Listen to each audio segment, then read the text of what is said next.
The wine glass slipped from my trembling fingers, shattering against the hardwood floor of my childhood home as my sister Carmen held up her phone, playing a voicemail I never thought I'd hear again. Marcus's voice filled the living room where my entire family had gathered, his words cutting through the air like shards of broken glass. Before we jump back in, tell us where you're tuning in from, and if this story touches you, make sure you're subscribed, because tomorrow I've saved something extra special for you. Carmen, thank you for understanding. Valentina always was too sensitive, you know? Sometimes you have to be firm with women like her.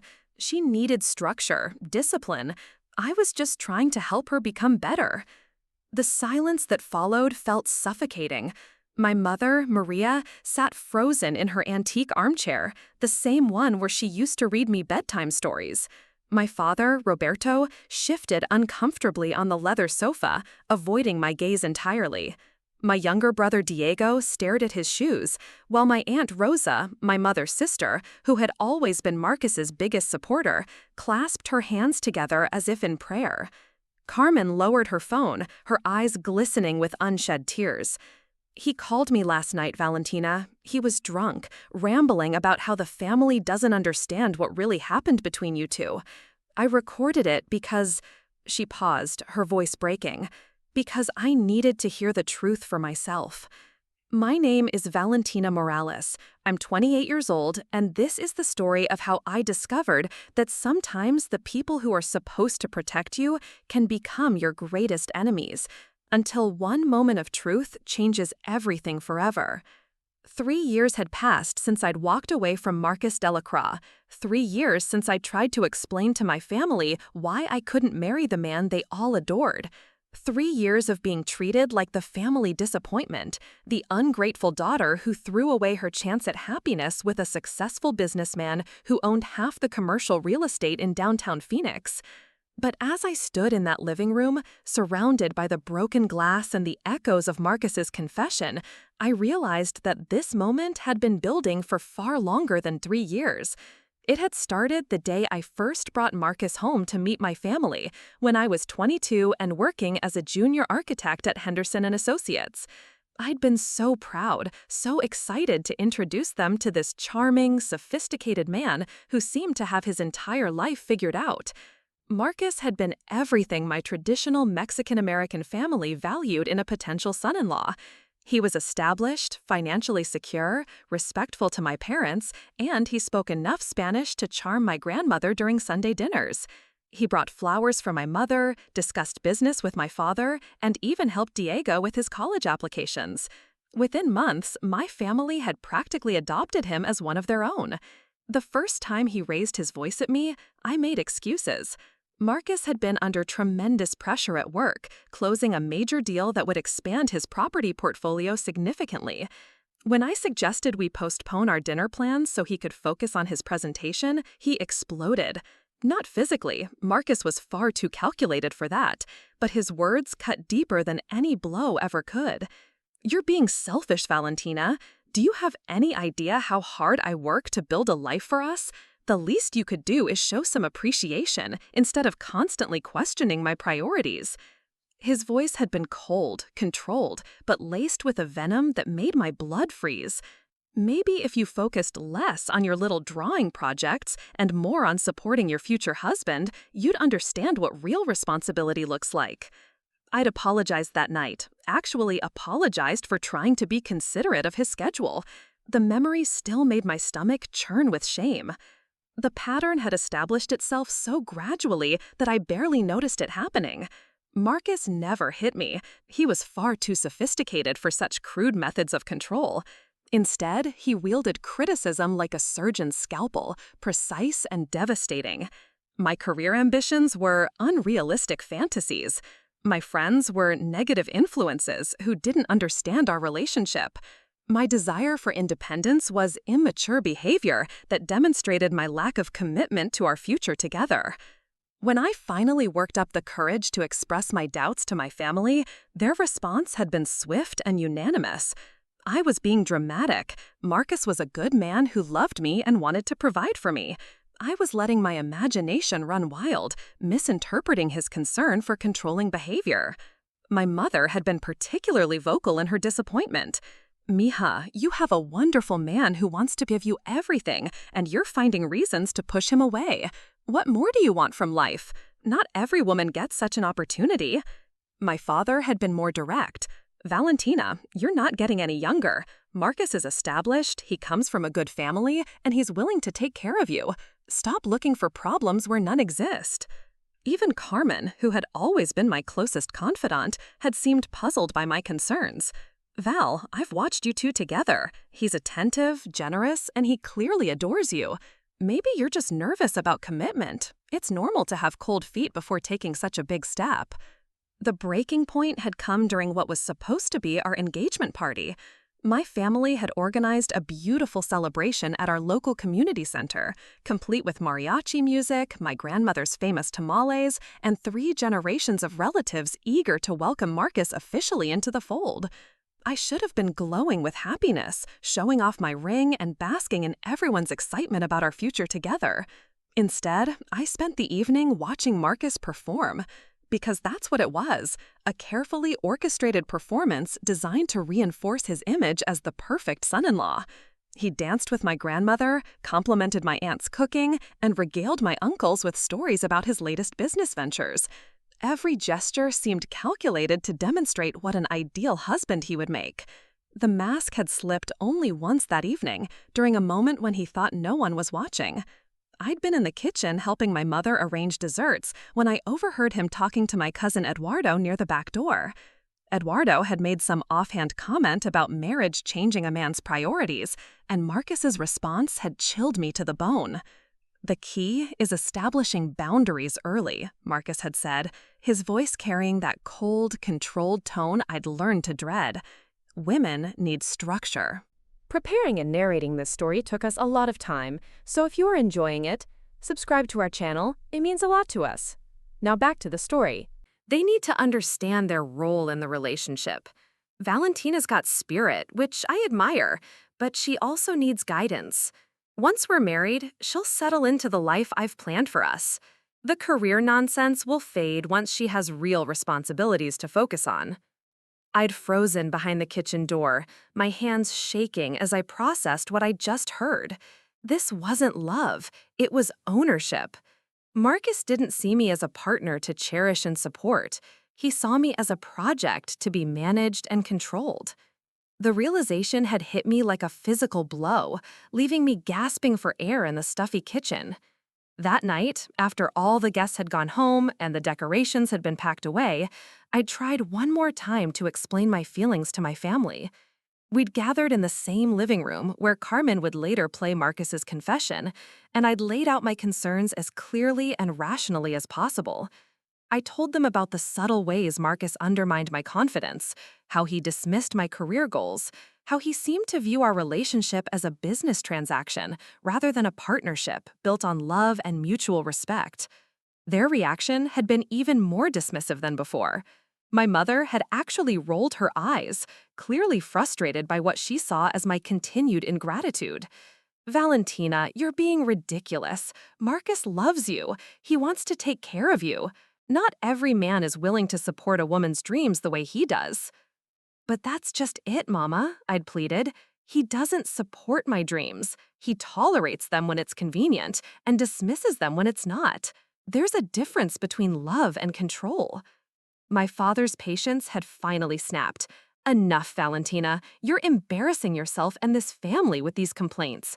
Marcus is a good man who's shown you nothing but respect and generosity.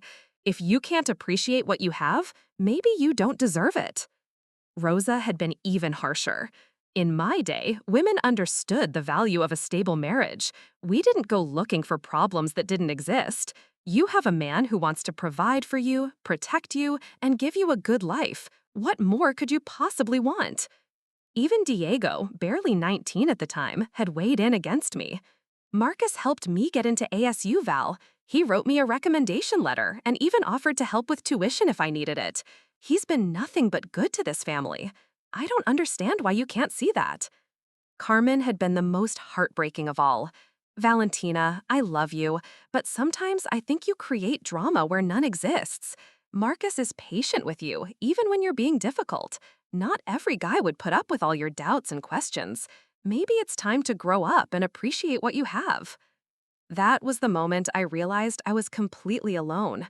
The people who were supposed to know me best, who were supposed to protect me and support me, had been so thoroughly charmed by Marcus's facade that they couldn't see the truth even when I laid it out for them. They'd chosen him over me without even realizing they were making a choice. The next morning, I'd made the hardest decision of my life. I'd packed my belongings while Marcus was at work, left my engagement ring on the kitchen counter of the apartment we'd shared, and moved into a small studio across town. I'd called off the engagement through Carmen because I couldn't trust myself to stay strong if I heard Marcus's voice trying to manipulate me back into his web of control. The aftermath had been devastating. My family's disappointment had been palpable and persistent. Sunday dinners became exercises in passive-aggressive tension, with pointed comments about my selfishness and thinly veiled comparisons to my cousin Isabella, who had married young and seemed perfectly content with her traditional role as a wife and mother. Marcus, for his part, had played the role of the heartbroken but magnanimous ex-fiancé to perfection. He'd continued attending family gatherings when invited, always the picture of wounded dignity. He never spoke badly of me in front of my relatives. He didn't need to. His mere presence served as a constant reminder of what I had thrown away. The isolation had been the hardest part.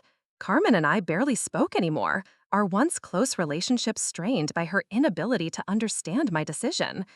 My parents' disappointment hung over every interaction like a dark cloud. Even my grandmother, who had always been my biggest supporter, seemed confused and saddened by my choice to walk away from what she saw as a blessed opportunity. I'd thrown myself into my work, determined to prove that my career wasn't just a little drawing project, as Marcus had so dismissively called it. I'd taken on challenging assignments, worked late nights and weekends, and gradually built a reputation as a talented and reliable architect. When Henderson and Associates promoted me to senior project manager, I'd wanted to share the news with my family, but the enthusiasm in my voice had been met with polite but lukewarm responses. "That's nice, mija," my mother had said when I'd called to tell her about the promotion. "But, professional success isn't everything. Carmen's friend Sophia just got engaged to a lovely man from Tucson. She seems so happy and fulfilled." The message was clear. No amount of professional achievement could compensate for my failure to secure the marriage my family had wanted for me. Dating had been nearly impossible. The few relationships I attempted had been sabotaged by my own paranoia and trust issues. I'd become hyper-vigilant about signs of controlling behavior, sometimes to the point of pushing away men who were genuinely kind and supportive. The therapy I'd started after leaving Marcus had helped me recognize the patterns, but healing from emotional abuse was proving to be a much longer process than I'd anticipated. Meanwhile, Marcus had continued his campaign to remain connected to my family. He'd showed up at Diego's college graduation, bringing an expensive gift and charming everyone with his continued interest in my brother's future. He'd attended my cousin's wedding, dancing with my aunts and treating the whole extended family like the relatives he'd never gotten the chance to become. Each appearance reinforced the narrative that I was the one who had made the wrong choice, the ungrateful daughter who had let a good man slip away. Carmen had been particularly susceptible to his charm offensive. She'd started a new job at a marketing firm, and Marcus had used his business connections to help her land several important clients. Their professional relationship had gradually morphed into what seemed like a genuine friendship, with Carmen frequently mentioning Marcus's advice on various projects and his generous offers to help with her career advancement. "You know, Val," she'd said during one of our increasingly rare phone conversations, "Marcus still asks about you. He never says anything negative. He just seems concerned about your happiness. I think he really did love you." I'd wanted to scream. Love wasn't supposed to make you feel small and worthless. Love wasn't supposed to involve systematic undermining of your goals and dreams. Love wasn't supposed to require you to diminish yourself in order to make your partner feel bigger. But explaining this to Carmen felt impossible when she seemed so convinced of Marcus's inherent goodness. The breaking point had come 6 months ago when my cousin Patricia had announced her engagement at a family barbecue. The celebration should have been joyful, But I'd felt the familiar weight of disappointment and comparison settling over me like a suffocating blanket. Patricia was 25, 3 years younger than me, and her fiancé seemed genuinely supportive of her goals to finish nursing school. "See how happy Patricia looks?" Rosa had observed loudly enough for me to hear. "That's what a woman looks like when she chooses love over selfishness."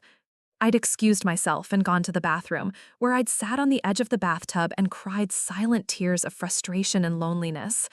When I'd emerged, I'd overheard my mother talking to my Aunt Elena in hushed tones by the kitchen window.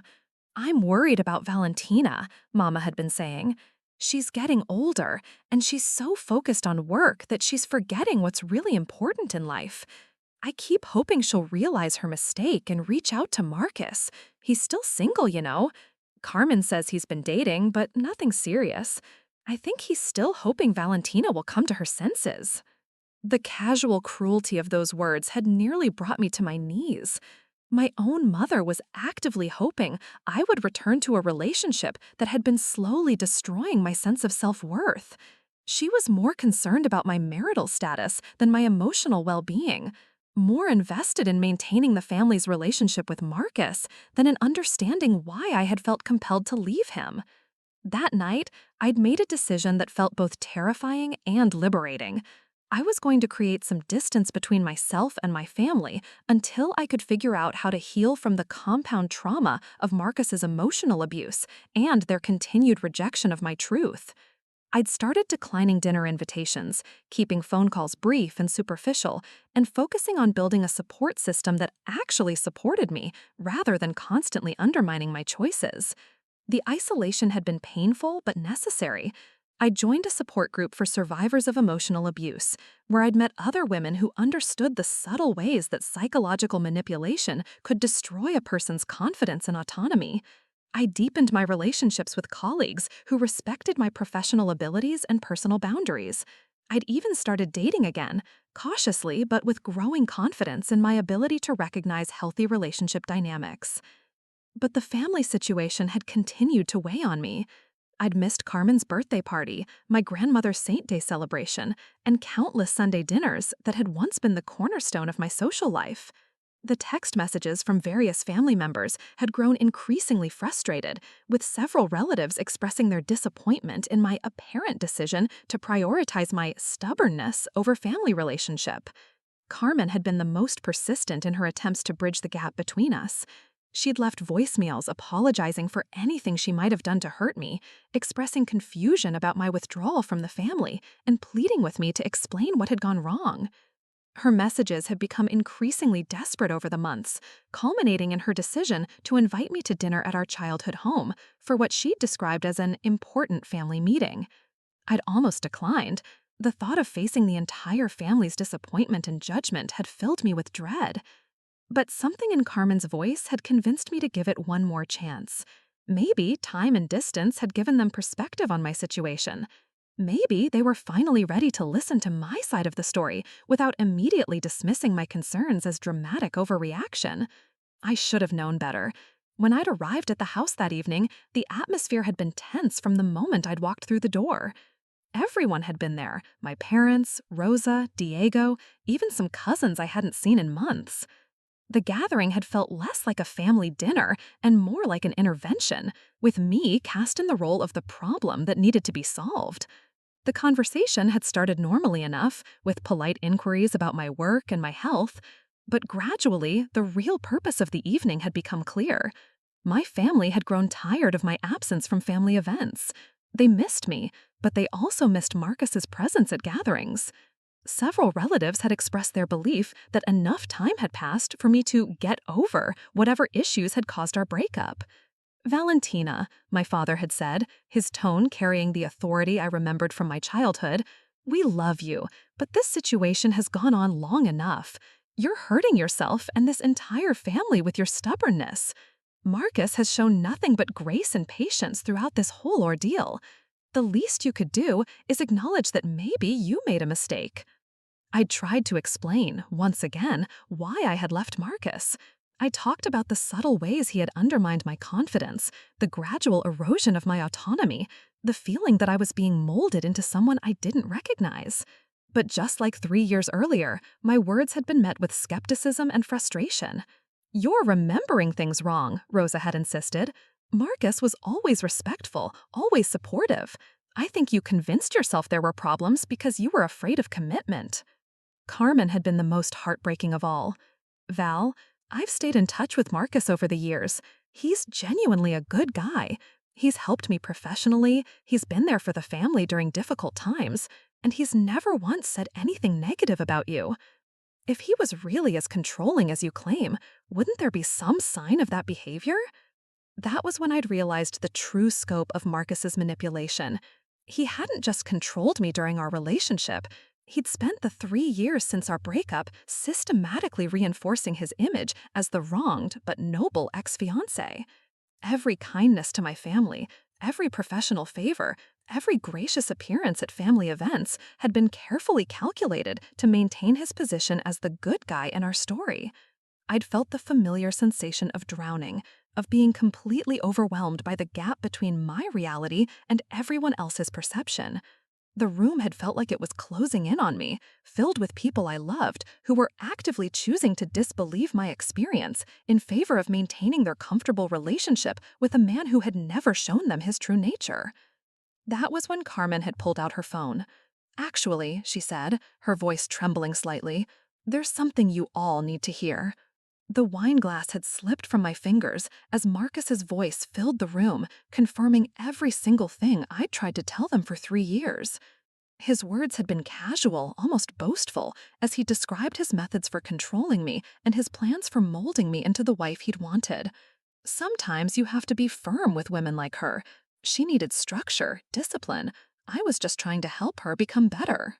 The confession had continued for several more minutes, with Marcus describing in detail how he'd systematically isolated me from friends, undermined my career goals, and used psychological manipulation to break down my resistance to his control. He'd laughed about my family's continued support, expressing satisfaction at how thoroughly he'd convinced them that I was the problem in our relationship. The funny thing is, her family still thinks I'm the good guy. They have no idea how much work it took to break her down. But it was worth it. She was so much more manageable by the end. If she hadn't gotten cold feet about the wedding, I could have finished the job. The recording had ended with Marcus expressing regret that he hadn't been able to complete Valentina's training before I'd left him, and his hope that his current girlfriend would be more receptive to guidance. The silence that followed had been deafening. I'd watched my family's faces transform as the reality of what they'd heard sank in. My mother's hand had flown to her mouth, her eyes wide with shock and horror. My father had sat frozen, his face pale as he processed the implications of Marcus's words. Rosa had begun quietly crying, her carefully constructed image of the perfect son-in-law crumbling before her eyes. Carmen had been staring at her phone as if it were a snake that might bite her. "He called me last night," she'd whispered. "He was drunk, and he kept talking about how no one understood what really happened between you two. I thought he was being emotional about the breakup. I never imagined." Her voice had trailed off as she'd looked at me with dawning comprehension and guilt. Diego had been the first to speak. "Jesus, Val, all this time, we actually thought you were the problem. How could we have been so stupid?" That had opened the floodgates. One by one, my family members had begun apologizing, their voices heavy with shame and regret. My mother had dissolved into tears, repeating over and over how sorry she was for not believing me, for making me feel like I had to choose between my safety and my family's approval. "Mija, I'm so sorry. I'm so sorry. We failed you completely. You tried to tell us, and we wouldn't listen. We chose a stranger over our own daughter." My father had been quieter in his remorse, but I could see the devastation in his eyes as he'd processed the magnitude of their collective failure. "Valentina, I don't know how to apologize for this. We were supposed to protect you, and instead we pushed you back towards someone who was hurting you. I don't know how you can ever forgive us." Rosa had been perhaps the most affected, given how vocally she'd supported Marcus over the years. "I actually encouraged you to go back to him," she'd said through her tears. I told you that you didn't appreciate what you had. Oh, mija, what we put you through." But it was Carmen's reaction that had affected me most deeply.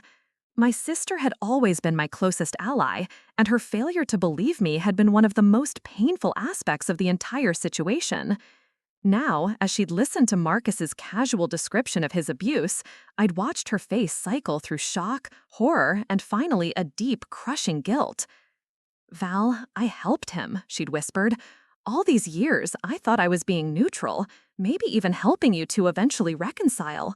But I was actually helping him maintain his facade. Every time I told the family about his generosity or his concern for you, I was reinforcing his manipulation. I was part of the system that kept you isolated and unsupported." The weight of their collective realization had been overwhelming. For 3 years, I'd carried the burden of their disapproval, questioning my own memories and instincts in the face of their unwavering support for Marcus. I'd endured countless family gatherings where I'd been made to feel like the ungrateful daughter who had thrown away her chance at happiness.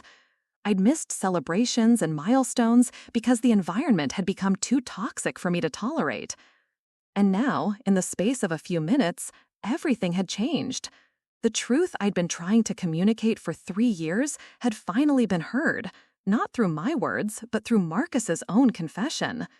The relief had been indescribable, but it had been tempered by the profound sadness of realizing how much damage had been done by their refusal to believe me when I'd needed them most. As I'd stood in that living room, surrounded by broken glass and broken assumptions, I'd felt something shift inside me. The validation I desperately craved was finally mine, but it had come at such a tremendous cost. 3 years of isolation, 3 years of questioning my own reality, 3 years of feeling like I'd lost my family along with my abusive partner. The apologies had continued long into the night, each family member grappling with their role in my suffering. But as I'd listened to their expressions of remorse and promises to do better, I'd realized that this moment of truth was just the beginning. The real work, rebuilding trust, healing relationships, and figuring out how to move forward, was still ahead of us.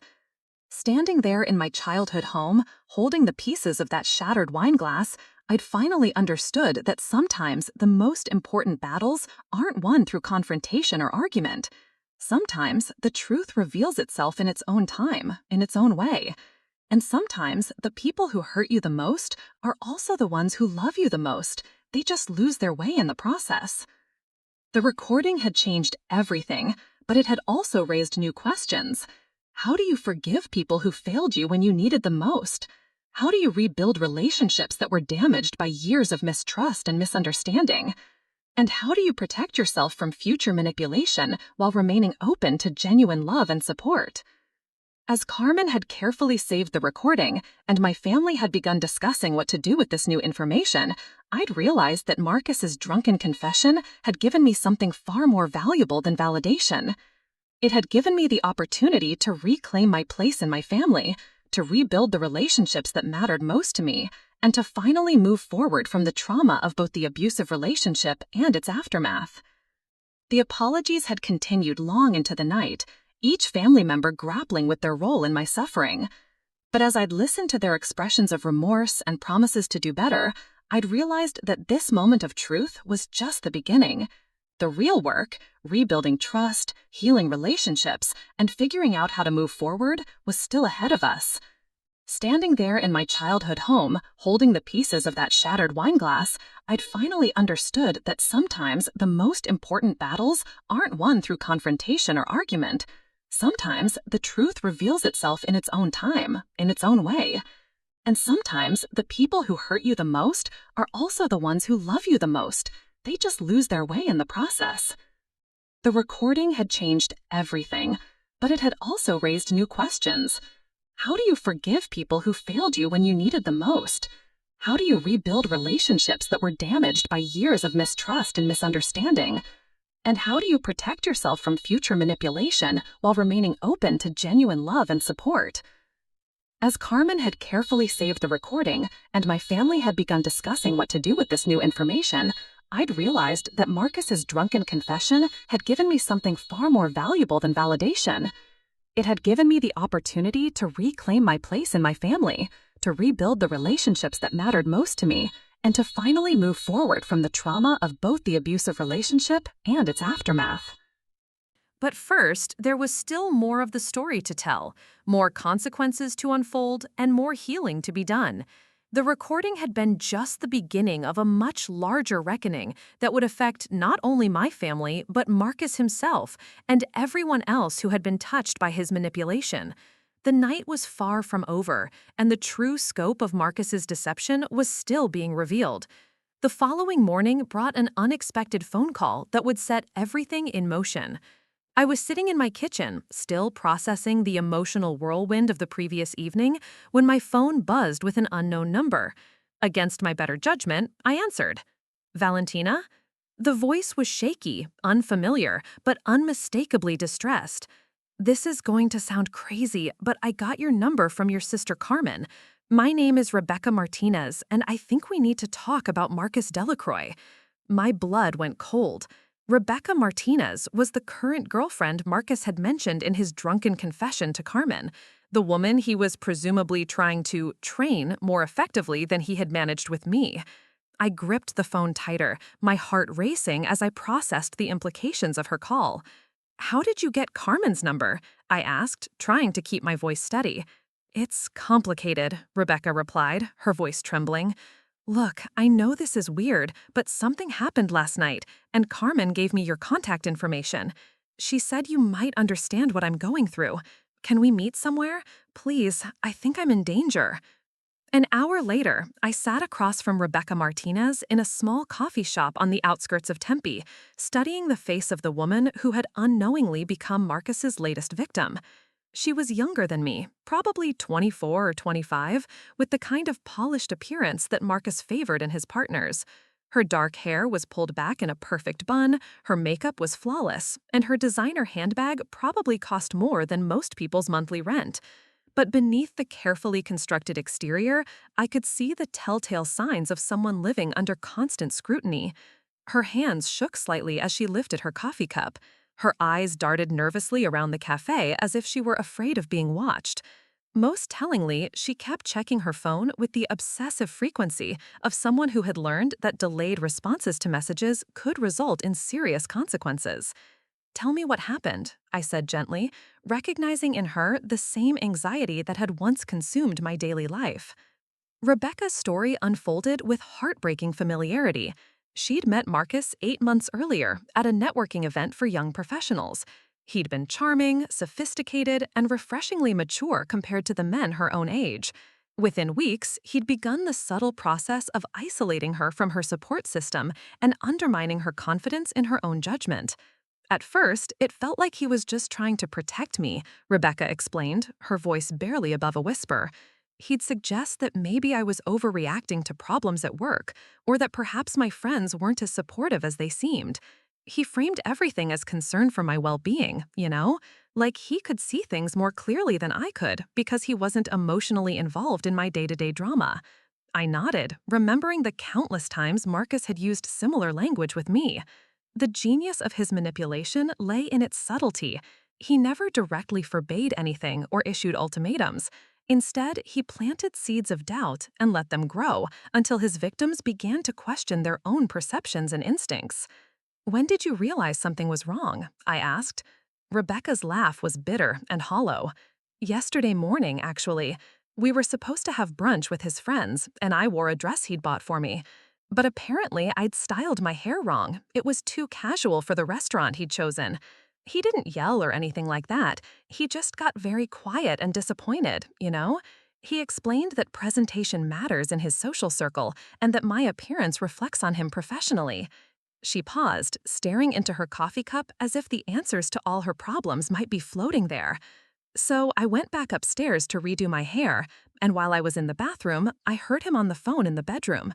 He was talking to someone about me, describing me like I was some kind of project he was working on. He said I was more challenging than expected, but that he was making good progress." My stomach clenched as I recognized the clinical language Marcus used to describe his relationships. He'd never seen his partners as autonomous individuals worthy of love and respect. We were problems to be solved, assets to be acquired and optimized. I recorded the conversation on my phone, Rebecca continued, pulling out her device and showing me the audio file.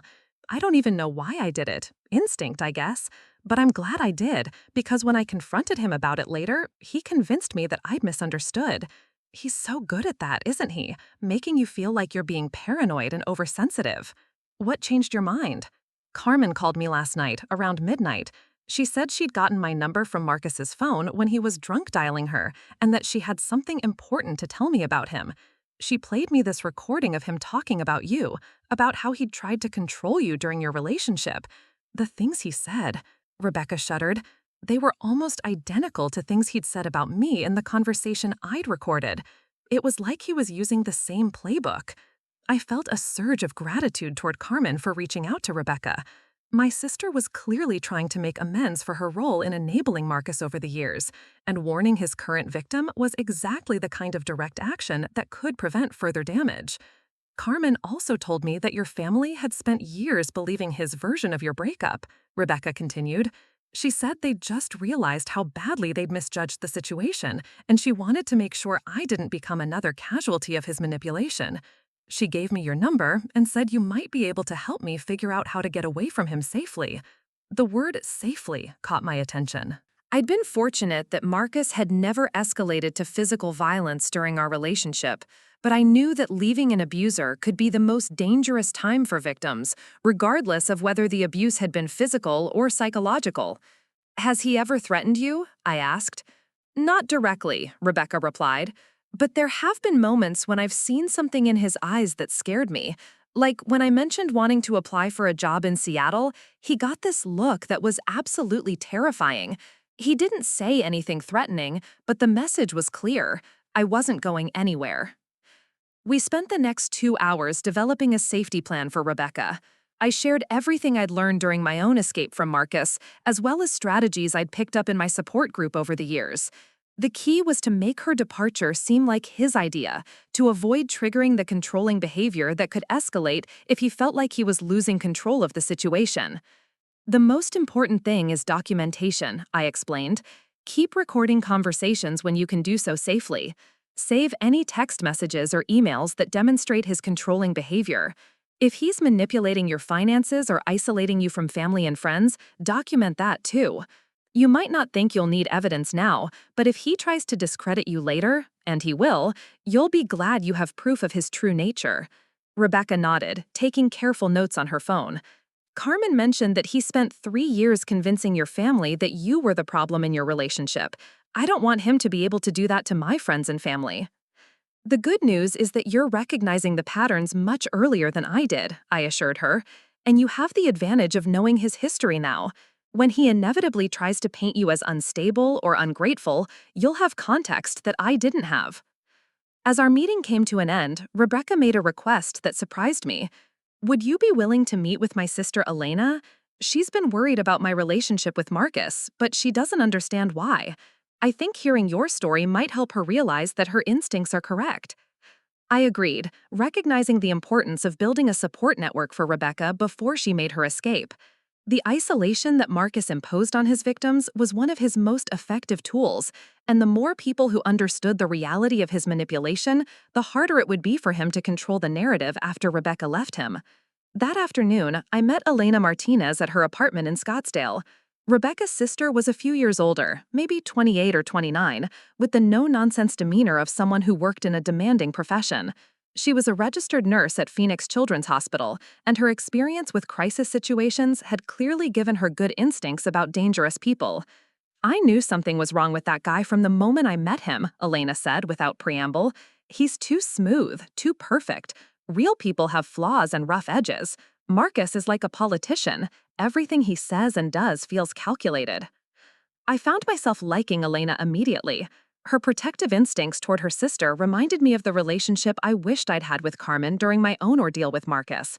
Elena had been pushing Rebecca to examine her relationship more critically, but like so many people who try to help abuse victims, she'd struggled with how to communicate her concerns without pushing her sister further into Marcus's arms. "The hardest part is that he's never obviously abusive," Elena explained. Rebecca doesn't have bruises or black eyes that would make the situation clear-cut. Instead, she's just gradually becoming smaller and more anxious. She second-guesses herself constantly now, and she's stopped doing things she used to love. But when I try to point out these changes, she gets defensive and pulls away from me. I recognized the dynamic Elena was describing. Marcus was skilled at making his victims feel like they needed to defend him against the concerns of their loved ones, further isolating them from the very people who were trying to help them. The key is not to make her feel like she has to choose between you and him, I advised. Instead, focus on maintaining your relationship with her and being a consistent source of support. Let her know that you'll be there for her no matter what happens, and that you won't judge her for the choices she's made. Elena and I spent several hours strategizing about how to support Rebecca through what was likely to be a difficult and potentially dangerous departure from Marcus. Elena had resources through her hospital that could provide professional counseling and legal advice. I had first-hand experience with Marcus's tactics and could help Rebecca anticipate his likely responses to her leaving. Most importantly, we both understood the need for absolute discretion. If Marcus discovered that Rebecca was planning to leave him, or that she'd been talking to me about their relationship, the situation could escalate quickly. Men like Marcus often became most dangerous when they sensed they were losing control of their victims. As the week progressed, Carmen and I began working together to document everything we knew about Marcus's pattern of manipulation and abuse. My sister was clearly trying to atone for her years of enabling his behavior, and her insider knowledge of his relationship with our family provided valuable insights into his methods. "I can't believe how systematically he cultivated relationships with all of us," Carmen said during one of our late-night phone conversations. "Every favor he did, every piece of advice he offered, every time he showed up at family events, it was all designed to maintain his image as the perfect son-in-law." We began reaching out to other women who had dated Marcus over the years, using social media and mutual connections to identify potential victims who might have similar stories. The process was delicate. We couldn't directly accuse Marcus of abuse without potentially exposing ourselves to legal consequences, but we could share our experiences and create a network of survivors who could support each other. The response was both validating and heartbreaking. 3 other women came forward with the same pattern: charming courtship, gradual isolation from friends and family, systematic undermining of confidence and independence, and ultimate discarding when the women began to resist his control or became too much work to manage. Sarah Chen had dated Marcus for 6 months in 2019. She was a successful marketing executive who had gradually found herself questioning her professional judgment after months of subtle criticism and helpful suggestions from Marcus about her career decisions. The relationship had ended when she'd refused to relocate to Phoenix for a job opportunity that would have made her financially dependent on him. "He told everyone that I was too ambitious for my own good," Sarah shared during a phone call. "He made it sound like my career focus was a character flaw that prevented me from appreciating what he was offering me. My own friends started questioning whether I was being too picky about relationships." Maria Santos had been even younger when she'd gotten involved with Marcus, just 22 and fresh out of college. Her story was particularly disturbing because of how thoroughly Marcus had isolated her from her family and friends before she'd finally escaped. "I lost 2 years of my life to that man," Maria said. "He convinced me that my family didn't understand our relationship, that my friends were jealous of what we had together. By the time I realized what was happening, I had no support system left. It took me months to rebuild those relationships after I got away from him." The most recent victim before Rebecca was Alicia Rodriguez, a teacher who had dated Marcus for nearly a year before recognizing the patterns of control and manipulation. Her story was especially relevant because Marcus had attempted to interfere with her career, trying to convince her that teaching was an unsuitable profession for the wife of a successful businessman. "He actually contacted my principal to complain about my work schedule," Alicia revealed. "He claimed he was concerned about the stress I was under, but really he was trying to create problems for me at work so I'd be more financially dependent on him." Fortunately, my principal knew me well enough to recognize that something wasn't right about the situation. Each conversation reinforced our understanding of Marcus's methods and provided additional evidence of his systematic approach to relationship abuse. More importantly, it created a network of women who could serve as witnesses to his pattern of behavior if Rebecca or any future victims needed to seek legal protection or challenge his inevitable attempts to discredit them. Meanwhile, Rebecca was carefully implementing her exit strategy. She'd opened a bank account that Marcus didn't know about and was gradually moving small amounts of money into it. She'd reconnected with friends she'd drifted away from during the relationship, rebuilding her support network without being obvious about it. Most crucially, she'd continued documenting Marcus's controlling behavior, building a comprehensive record of his psychological manipulation. The breakthrough came 2 weeks after our first meeting, when Marcus made a crucial mistake. During one of his increasingly frequent training sessions, his term for the lectures he delivered when Rebecca failed to meet his expectations, he'd become so frustrated with her resistance that he'd dropped his careful facade entirely. "You know what your problem is, Rebecca," he'd said, unaware that she was recording the conversation on her phone. "You think you're smarter than you actually are. You think your little opinions and preferences matter. But let me explain something to you. I'm trying to make you into the kind of woman who deserves to be with a man like me. The sooner you stop fighting me and start appreciating what I'm trying to do for you, the happier we'll both be." The reporting continued for another 10 minutes, with Marcus describing in detail how he planned to correct various aspects of Rebecca's personality and behavior. He talked about her career as if it were a hobby that he was temporarily humoring, making clear that he expected her to abandon her professional ambitions once they became more serious. He criticized her family, her friends, and her interests with a casual cruelty that revealed his true feelings about her autonomy and individuality. Most damningly, he made several references to his previous relationships, including explicit mentions of how he'd improved other women who had been resistant to guidance like Rebecca was being. He specifically referenced me, describing his regret that he hadn't been able to complete the process of molding me into his ideal partner. "Valentina was actually more challenging than you are," he said in the recording. "She had these ridiculous ideas about her career being important, and she was always questioning my decisions. But I was making real progress with her until she got cold feet about the wedding. If I'd had another year, I could have fixed all her problems." When Rebecca played the recording for me the next day, I felt a mixture of vindication and nausea. Hearing Marcus describe our relationship in such clinical, dehumanizing terms was devastating, but it also provided irrefutable proof of his true nature.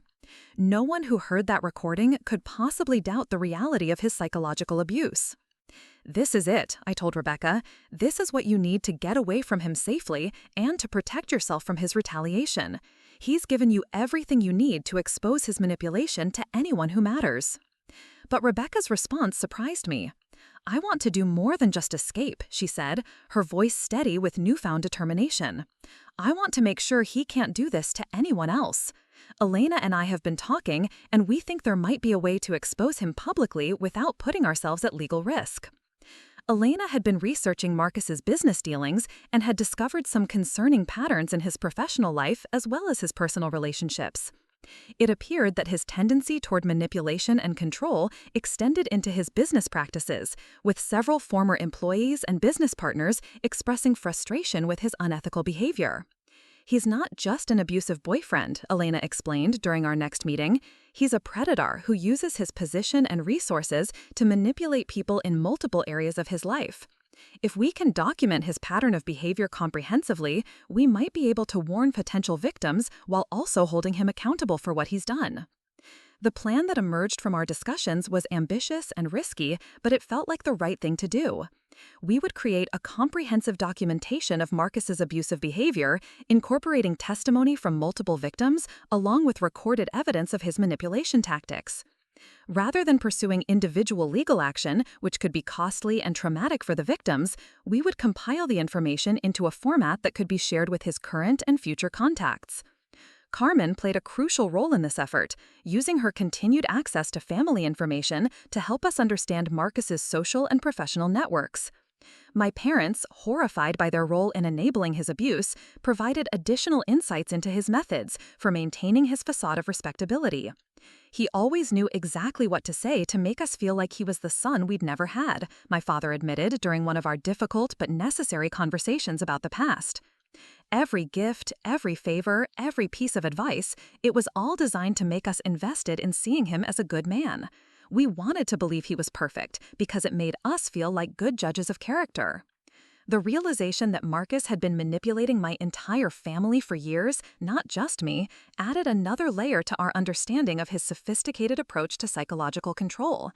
He didn't just isolate his victims from their support systems, he actively recruited those support systems as allies in his manipulation efforts. As Rebecca prepared for her final confrontation with Marcus, we made sure she had multiple safety nets in place. Elena had arranged for time off from work so she could be available for immediate support.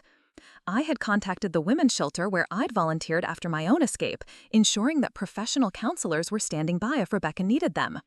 Carmen had even spoken to our cousin Eduardo, who worked in law enforcement, about the situation in case we needed official intervention. The end, when it came, was both anticlimactic and terrifying. Rebecca had planned to have a calm conversation with Marcus about ending their relationship, using language that would make it seem like a mutual decision rather than an escape. But Marcus's reaction revealed the depth of his controlling nature and his unwillingness to accept any outcome he hadn't orchestrated himself. "You're not thinking clearly," he told her when she'd attempted to discuss their relationship problems. "You're being emotional and impulsive. We'll revisit this conversation when you've had time to calm down and think about what you really want." When Rebecca had insisted that she was certain about her decision to end the relationship, Marcus's facade had cracked entirely. According to the recording she'd made of the conversation, he'd spent over an hour alternating between threats, promises, and psychological manipulation designed to undermine her confidence in her own judgment. "You'll never find anyone who understands you the way I do," he'd said. "You'll go back to making the same mistakes you were making before you met me.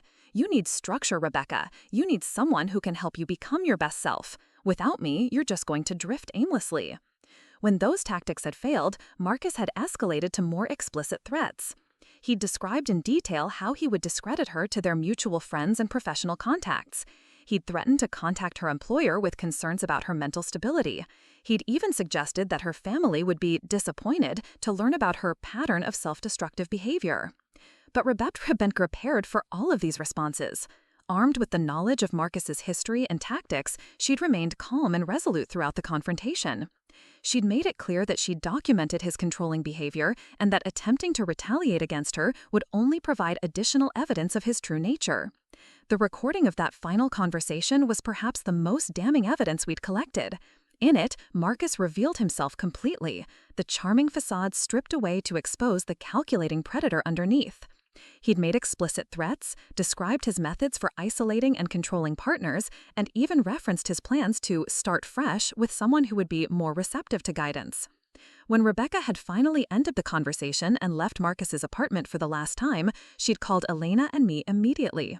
We'd been waiting at Elena's apartment, ready to provide support and ensuring that Rebecca wasn't alone during the vulnerable hours immediately following her escape. "It's over," Rebecca had said, her voice shaking but determined. "I'm finally free of him." But we all knew that Marcus's retaliation was just beginning. Men like him didn't simply accept rejection and move on with their lives. The real challenge would be protecting Rebecca from his inevitable attempts to punish her for escaping his control, while also preventing him from finding and manipulating new victims. The war was far from over. In fact, it was just beginning. Marcus's retaliation began within hours of Rebecca's departure. True to form, he launched a calculated campaign designed to discredit her, while simultaneously attempting to recruit allies who would help him regain control over the situation. What he didn't anticipate was that we were ready for him. Elena received the first call at her hospital the following morning. Marcus had somehow obtained her work number and was requesting to speak with her about Rebecca's mental health crisis. He'd presented himself as a concerned boyfriend, worried about Rebecca's sudden erratic behavior and her decision to cut contact with him without explanation.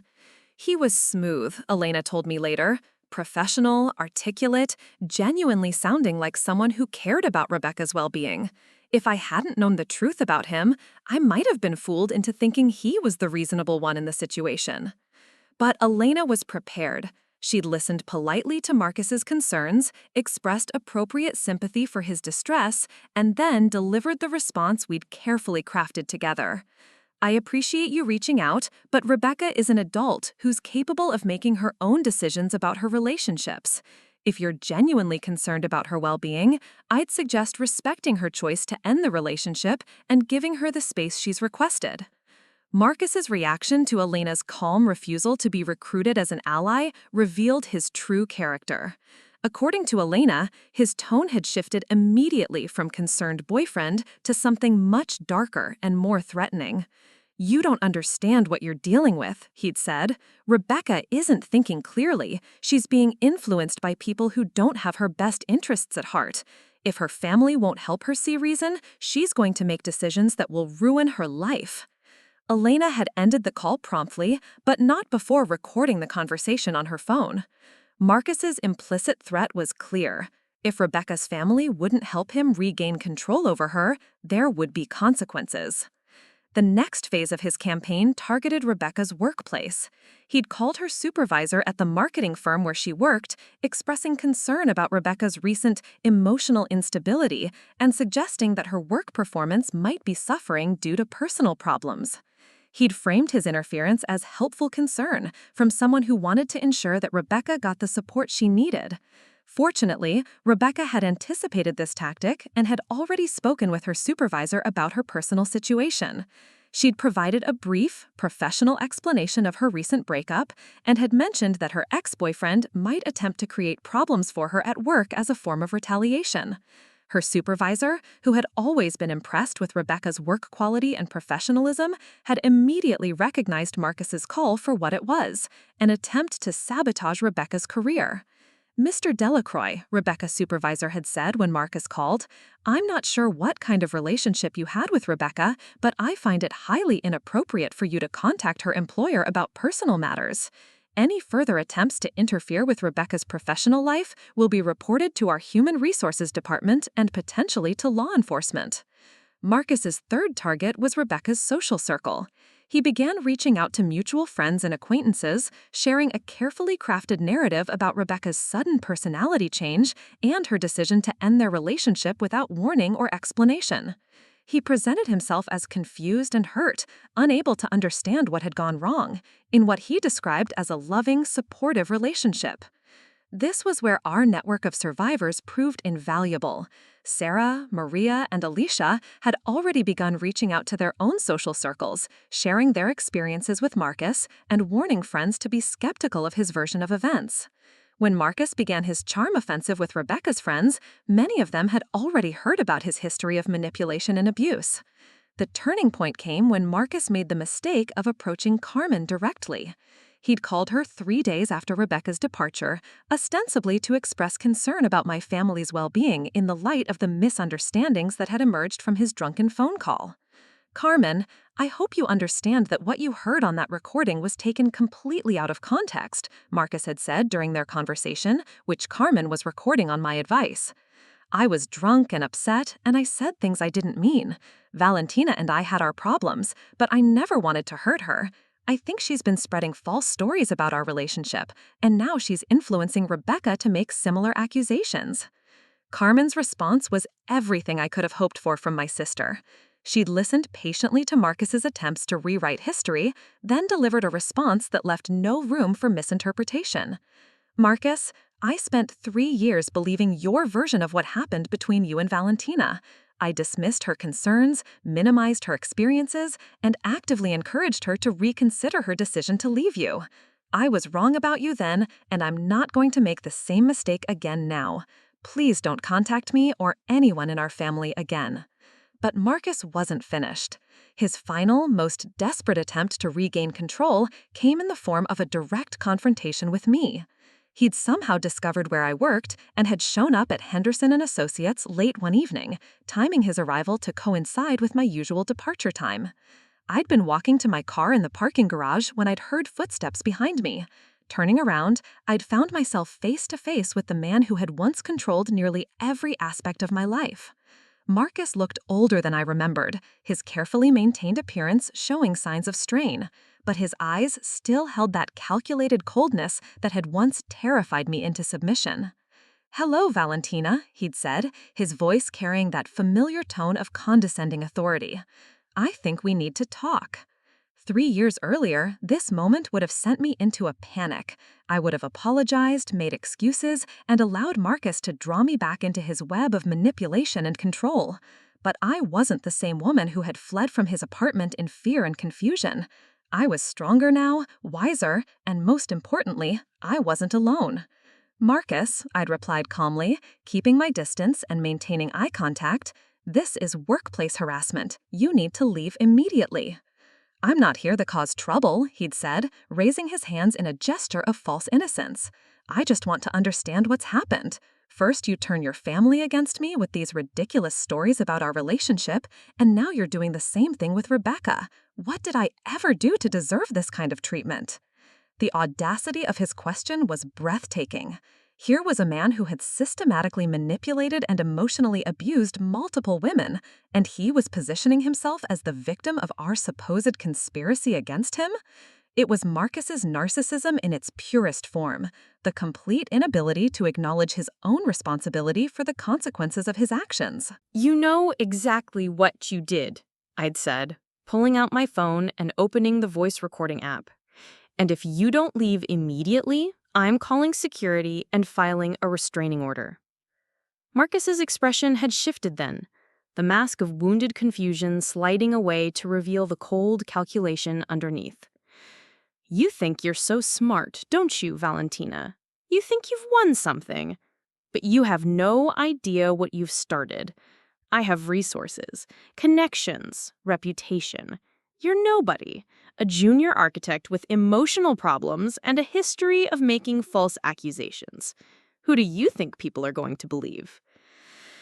That threat might have worked on the woman I used to be, but it had no power over the person I'd become. I'd smiled at Marcus then, a genuine expression of confidence that I could see unsettled him. Actually, Marcus, I think you're the one who doesn't understand what you're dealing with. You see, while you've been busy trying to discredit Rebecca and me, we've been busy documenting everything. Every threat, every manipulation tactic, every attempt to interfere with our lives and careers. We have recordings, witnesses, and a very clear pattern of behavior that shows exactly who you really are. I'd paused, watching his face as the implications of my words sank in. But more than that, we have each other. Sarah, Maria, Alicia, Rebecca, and me. We're not isolated victims anymore. We're a network of survivors who refuse to be silenced by your threats and manipulation. And we're not going to let you destroy any more women the way you tried to destroy us. Marcus had stepped closer then, his voice dropping to the threatening whisper I remembered from our worst arguments. You don't know what you're playing with, Valentina. I can make your life very difficult if you continue down this path. No, Marcus, I'd replied, standing my ground. You can't. That only worked when I was alone and scared and convinced that no one would believe me. Now I have documentation, witnesses, and a support system you can't infiltrate or manipulate. Your threats are empty, and we both know it. The confrontation had ended with Marcus's retreat, but not before he'd made one final attempt to assert control over the situation. This isn't over, he'd said as he'd walked away. You think you've beaten me, but you have no idea what I'm capable of. But I'd known that his threat was hollow. Marcus's power had always been based on isolation, secrecy, and his victim's willingness to suffer in silence rather than face the social consequences of exposing him. Once that foundation was destroyed, he had nothing left but empty bluster and increasingly desperate attempts to salvage his reputation. The aftermath of our confrontation confirmed my assessment of Marcus's weakened position. Within a week, his attempts to discredit Rebecca and me had backfired spectacularly. The mutual friends he'd tried to recruit as allies began sharing stories about his inappropriate behavior toward them as well. His professional reputation suffered as word spread about his pattern of harassment and manipulation. Most satisfying of all, Marcus's family began to distance themselves from him as the truth about his treatment of women became impossible to ignore. His sister Victoria, who had always been skeptical of his relationships, reached out to Carmen to express her support for our decision to expose Marcus's behavior. I always wondered why Marcus's girlfriends seemed to disappear so suddenly. Now I understand that they weren't leaving him, they were escaping him. I'm ashamed that it took this long for me to see the truth about my own brother. 6 months after that confrontation in the parking garage, I received an update that brought the story full circle. Elena called to let me know that Marcus had been terminated from his position at his real estate firm following an internal investigation into complaints about his treatment of female employees and business partners. Apparently, once word got out about his personal behavior, several women came forward with stories about his professional conduct as well. Sexual harassment, intimidation tactics, abuse of power. The whole pattern we'd identified in his relationships extended into his work life too. More importantly, Rebecca had thrived in the months since she'd escaped from Marcus's control. She'd been promoted at work, had rekindled relationships with friends she'd lost touch with during her relationship, and was dating someone new, a kind, supportive man who celebrated her independence rather than trying to control it. She's like a completely different person, Elena had told me. Confident, happy, secure in her own judgment. It's amazing how quickly she recovered once she was free from his influence. As for my own family, the process of rebuilding trust and repairing relationships had been gradual but genuine.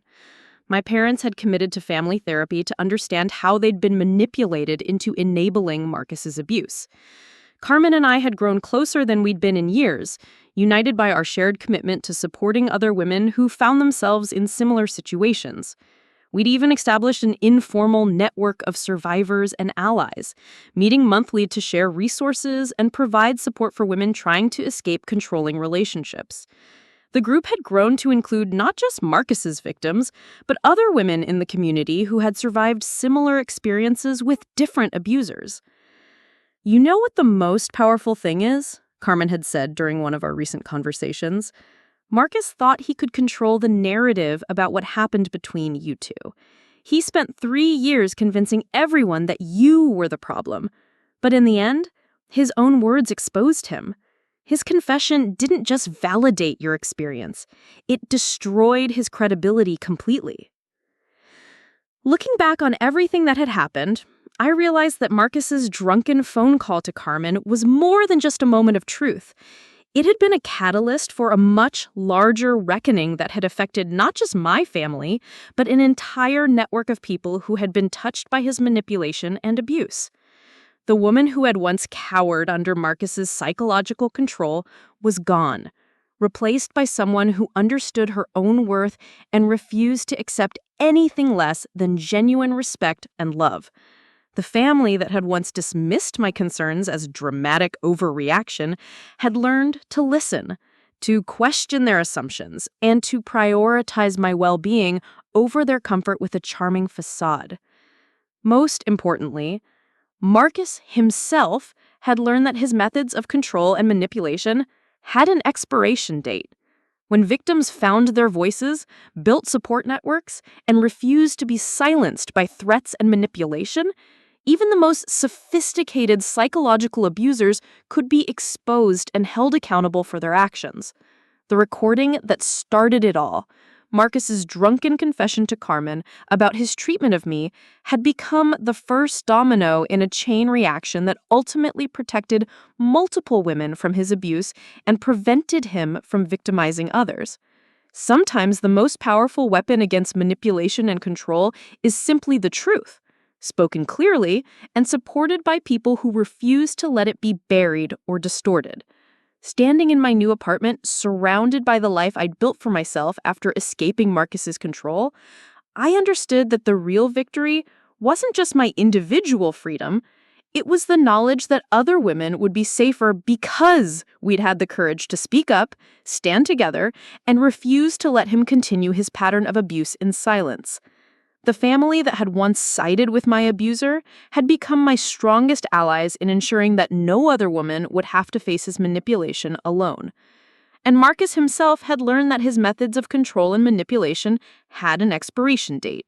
When victims found their voices, built support networks, and refused to be silenced by threats and manipulation, even the most sophisticated psychological abusers could be exposed and held accountable for their actions.